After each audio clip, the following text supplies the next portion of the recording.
This is Severe Storm Field. We're back with another weather forecast here. You can see with that low pressure system that triggered the blizzard over the plain states on the past couple days here is now continuing to bring heavy snow and wind to portions of Missouri with little to no weather alerts expected here. I actually do have weather alerts off here. Let's turn those on here.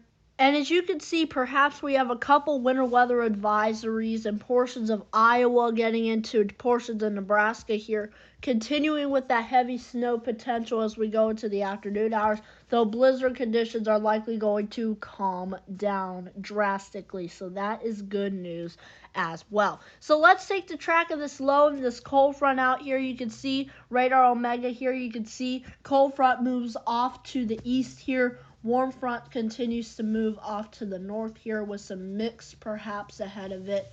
Here, as you can see, big occluded front as well, so definitely pulling that snow out of there. You can see the low centered over Missouri around 4 p.m.-ish today. And then as you can see, a secondary low races up the east coast, and that's going to help to pull that low that caused the blizzard off towards the east. But the thing I want you to know is as that cold front is pushing east, we have an occluded front that is going to continue, well, actually a stationary front that is going to remain over the same area. Therefore, I think heavy snow round will start once more. A second round, that low will turn off, and then a new low will develop across the Great Lakes region as we head into this time frame here. 4 to 5 a.m. tomorrow morning here. You can see heavy snow coming down portions of Wisconsin, perhaps with some mix being possible there. As we go into later morning tomorrow here, we're talking about potentially a big snowstorm breaking out across eastern Iowa, northern Illinois, maybe southern Wisconsin there. Continuing with this here, you can see the snow field expands as we go into the afternoon hours tomorrow here. And it gets really big as we go into tomorrow evening. We could definitely be talking about blizzard conditions in this entire region right here that I'm circling. We could potentially be talking about blizzard conditions once more. Though I think it's more likely we'll have a massive winter storm rather than a blizzard. But it'll be definitely close, so I wouldn't be surprised if we got some blizzard warnings in Illinois or Indiana as we go into the day tomorrow. As you can see, as that low continues to spin here, you can see the snow field continues into Missouri. They're going to get a lot of snow in the next couple days here with the low centered over Indiana.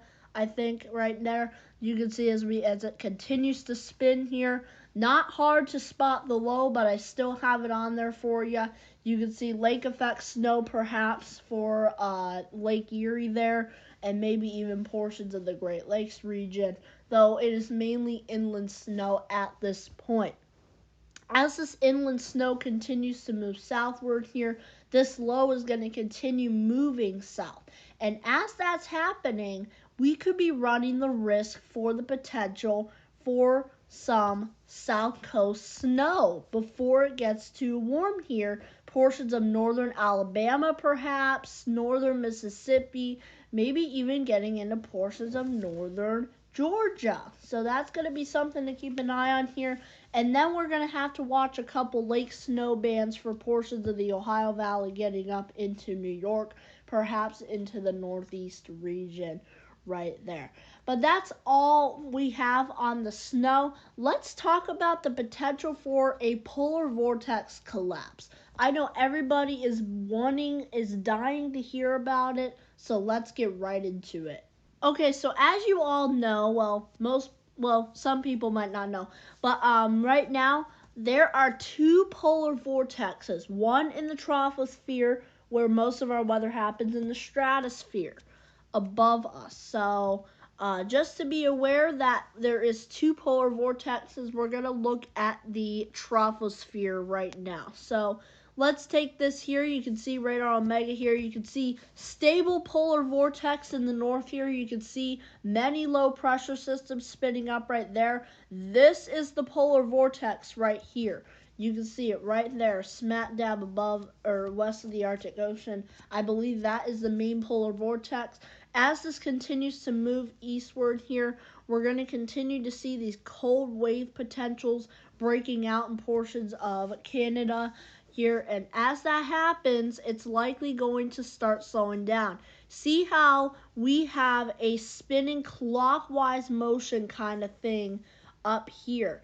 I know it was spinning counterclockwise, but you notice just on the edges of that low, it is spinning clockwise, and that is definitely signaling we could be having a polar vortex collapse during this time frame, just in time for New Year's here. Watch how this all basically just comes barreling down to Canada here. Now you're talking Arctic blast conditions in portions of Canada, getting into portions of the Northeast and getting into portions of, obviously, portions of northeastern Canada as well.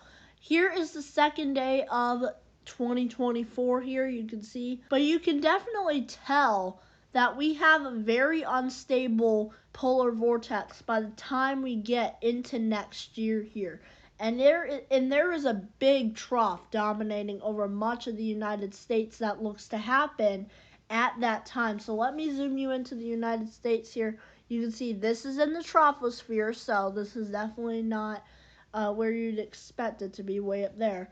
But you can see 17 degrees above the surface here, 20 degrees above the surface. I don't think this is going to be an Arctic blast, but let me show you these surface temperatures. Okay, so taking a look at those surface temperatures, I think you know what I'm talking about.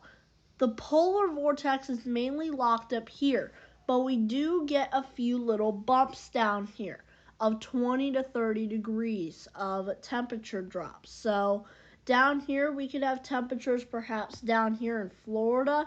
We could be talking temperatures in the 40s and high 30s in portions of the Florida Panhandle, perhaps as we go into that time frame there. Water temperatures only be in the 50s for this time of year. And as you go over here into the higher elevations, obviously 20s normal for this time of year. As we go over here, 20s over here, and it's widespread 20s. So we're going to have below average temperatures likely favored in this region, at least slightly below average temperatures.